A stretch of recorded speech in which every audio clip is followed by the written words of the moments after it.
How's it going, folks? I'm Cody Campbell with High Ground Gaming. Today we are unboxing and reviewing the Razer Basilisk V3 gaming mouse.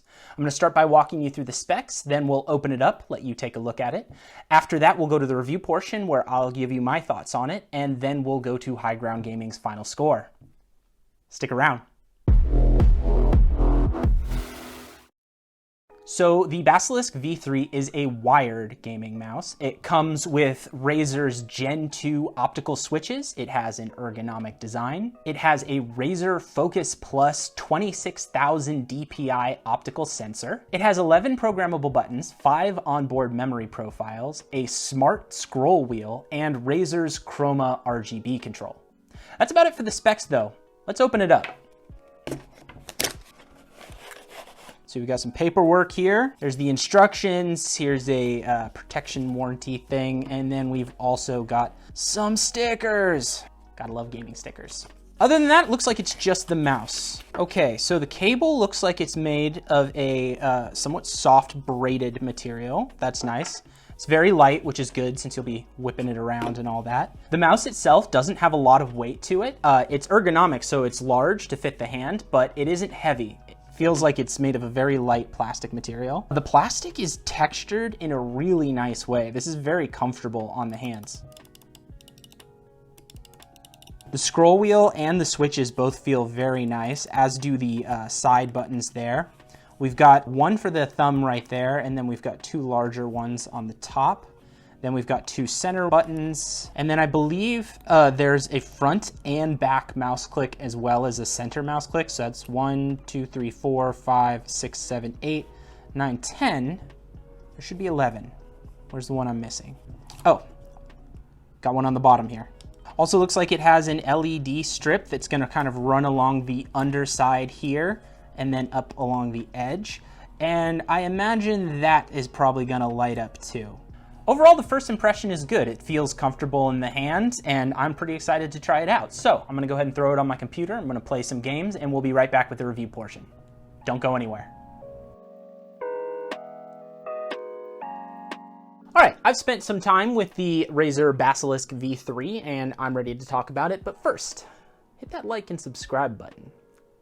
So we're gonna start off by talking about the build quality, like we usually do. I wanna start off by saying that the texture on this feels fantastic. I know I mentioned that during the unbox, but in all the times I was using it, it was just really, really comfortable to hold. Also, it fits my hand pretty well. I have slightly larger hands, but it's a good fit for me. It'd probably be a good fit for someone with more medium to small size hands as well, but if you have teeny tiny hands, it might be a little too big. I really like the weight of it. It does feel very light, but there's just enough weight that it feels like you get some tactile feedback when you move it around. It doesn't really just feel like a hollow plastic shell like some of the lighter mice do. The scroll wheel and the top 2 buttons feel really good. I will mention that the side buttons are not as premium as the right and left click buttons.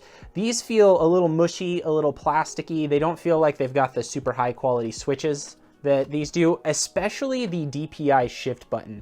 That one is a little far from the thumb in my experience, and also when you press down on it, it just feels real cheap, not so good compared to the other ones. Then there's the cable, which is really nice. It's very lightweight. There's a lot of flex to it, and I found that when I was using it, I didn't get any sort of drag or anything like that. It really didn't impede the mouse's movement at all, which is very important in a wired mouse. So let's dive into the gaming performance. I played some Halo Infinite with this guy, and I absolutely loved my time with it. I found the mouse to be really comfortable and responsive throughout all of my gameplay sessions. I didn't have any sort of stutters or anything like that. The laser never got tripped up on anything. Everything felt smooth and buttery the whole time.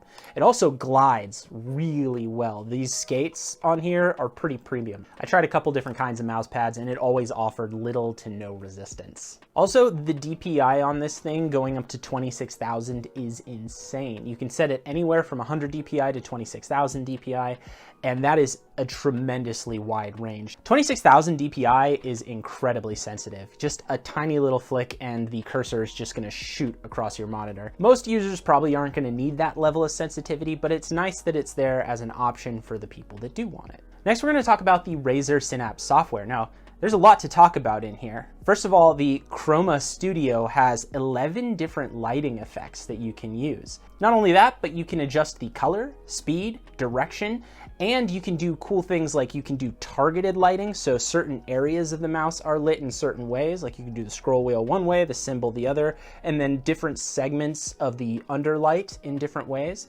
Then you can also do layering effects, so if you want to sort of put the ghosting of one effect on top of another, using the opacity to lower the top layer, you can absolutely do that to create new effects. Honestly, the Razer Synapse is probably one of the most versatile and best working lighting softwares on the market right now, so that's a big pro for this guy.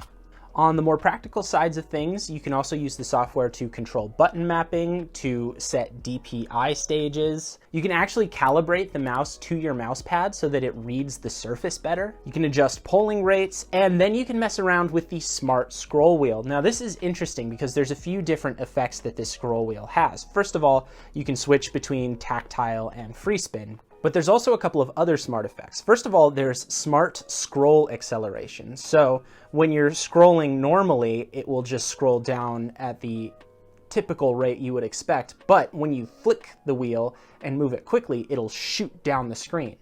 Then there is the smart reel. Now that makes it so that it's tactile while you're using it slowly and normally, but if you flick it, it switches to free spin. So that's like a more advanced version of the scroll acceleration. That just about covers the features though. Let's get down to the verdict. So the Razer Basilisk V3 MSRP is at $69.99. That is definitely on the expensive end of the spectrum for a wired mouse.